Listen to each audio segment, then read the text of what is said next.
Jahoci i Gjakovës do të jetë baza e parë e prodhimit të municionit në Kosovë. Hapësira mbi 100 hektarësh në këtë fshat, që gjendet fare pranë qytetit, do të shndërrohet në një zonë industriale në të cilën Kosova do të prodhojë municion për ushtri e polici. Qeveria në detyrë me vendimin për shpërndësimin e pronave të ish-kombinatit Ereniko ka hapur rrugën për fillimin e ndërtimit të fabrikës së municioneve.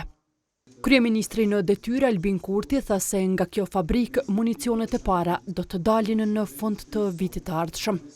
Me miratimin e saj hapim rrugë në teren ndërtimit të fabrikës së municioneve, të parës së llojit të saj në Republikën e Pavarur, që do t'i shërbej ushtrisë sonë, do t'a rrisë sigurinë tonë dhe do t'i ngrisë edhe më tej kapacitetet tona mbrojtëse.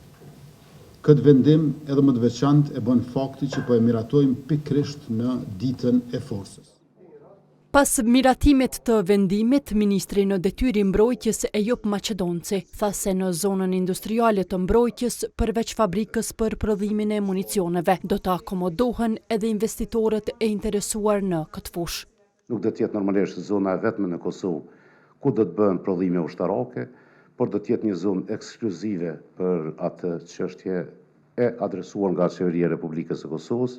E thash edhe një herë, do të jetë në komunën e Gjakovës, do të jetë një hapësirë prej më shumë se 100 hektarësh që do të shfrytëzohen nga fabrika jonë e municionit që do të vendoset atje, por edhe që do të kemi mundësi që si Qeveria e Kosovës të mbështesim prodhues të ndryshëm ushtarak nga vende të ndryshme, por edhe prodhues vendor që planifikojnë që të prodhojnë në atë zonë. Pikërisht në ditën e forcës, një vit më parë ka nisur zyrtarisht puna për ndërtimin e fabrikës për prodhimin e municioneve, me komisionin ndërministror që u formua për nisjen e procedurave e negociatave në këtë drejtim.